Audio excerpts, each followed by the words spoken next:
ប៉ាអាហារពេលល្ងាចរួចរាល់ហើយអ្នកទាំងអស់គ្នាញ៉ាំមុនតើប៉ាចង់ឲ្យខ្ញុំអង្គុយក្បែរពេករបស់ប៉ាទេសៀវយន្តប៉ារវល់ពេញមួយយប់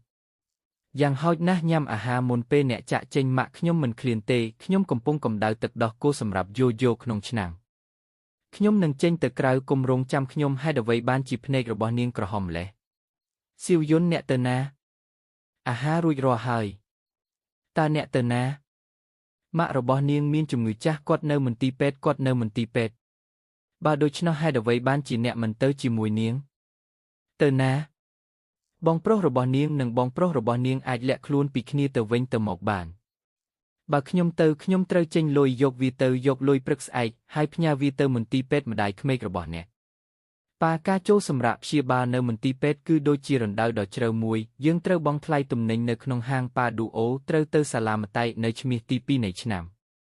នាងកំពុងដេកនៅក្នុងមន្ទីរពេទ្យតើអ្នកនឹងវីនាងទេចុះបងប្រុសនិងបងថ្លៃរបស់នាងវិញនាងមិនខ្វល់ពីកូនប្រុសរបស់នាងផងហេតុអ្វីខ្ញុំគួរធ្វើជាកូនប្រសាររបស់នាងហេតុអ្វីពេលឆេវៀនរៀបការតើគ្រួសារយើងមើលទៅដូចម្ដេចភ្លេចហើយនៅយើងមិនអាចទទួលបានអំណោយភ្ជាប់ពាក្យបានទេនាងមិនបានត្អូញត្អែអ្វីទាំងអស់ពេលនាងរៀបការយើងបានតាមនាងទាំងក្នុងទាំងក្រៅផ្ទះតើនាងចង់បានអ្វីពីយើងអ្វីទៀតម្ដាយរបស់ឆេវៀនបានមើលថែនាងពេលនាងមានផ្ទៃពោះតើអ្នកណាជាអ្នកមើលថែ Little Stone វាគឺជាជីដូនរបស់នាងគាត់បានមើលថែអ្វីគ្រប់យ៉ាងនោះក៏ជាកិច្ចការរបស់ម្ដាយនាងដែរជនពៀលតើវាងាយស្រួលទេសម្រាប់ឪពុកម្ដាយរបស់នាងក្នុងការចិញ្ចឹមនាងអស់រយៈពេលជាង20ឆ្នាំពេលនាងធំឡើងនាងបានផ្ដល់កំណើតឲ្យអ្នកនាងបានចម្អិនអាហារឲ្យអ្នកនាងបានផ្ដល់កំណើតឲ្យអ្នកនាងបានគាំទ្រគ្រួសារនេះសម្រាប់អ្នកតើពុកម្ដាយរបស់នាងចង់បានអ្វី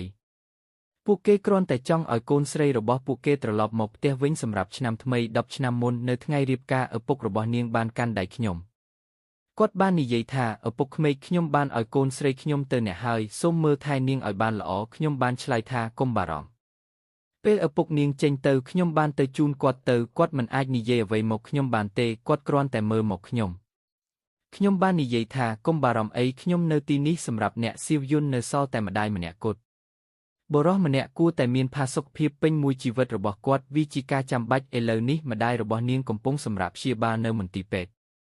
បើយើងធ្វើពុតជាមិនឃើញនាងតើខ្ញុំអាចជួបឪពុករបស់នាងនៅថ្ងៃអនាគតដោយរបៀបណា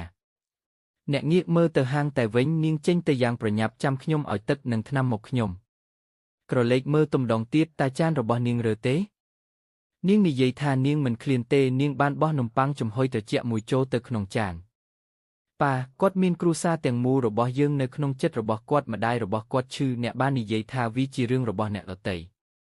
ប៉ានេះជាប្រាក់សោធននិវត្តន៍ដែលប៉ាបានឲ្យម៉ាក់ខ្ញុំយកវាទៅប៉ាមិនសន្សំលុយដើម្បីសង្គ្រោះខ្លួនឯងទេឥឡូវនេះវាបន្ទាន់ណាស់ប៉ាម៉ាក់វាជាកំហុសរបស់ខ្ញុំកុំបារម្ភអីខ្ញុំបានឃើញអ្វីដែលសៀវយន្តបានធ្វើចំពោះគ្រួសារនេះហើយខ្ញុំនឹងទៅមន្ទីរពេទ្យឥឡូវនេះទៅចុះប្រាប់មន្ទីរពេទ្យឲ្យព្យាបាលនាងឲ្យបានល្អកុំសន្សំលុយអីបើវាមិនគ្រប់គ្រាន់ទេប្រាប់ប៉ាទៅនៅមានច្រើនទៀតនៅផ្ទះដុតអ្វីមួយសម្រាប់ម្ដាយរបស់នាងនិយាយជម្រាបសួរនាងជំនួសខ្ញុំម៉ាក់តាវស៊ីមកដល់ហើយ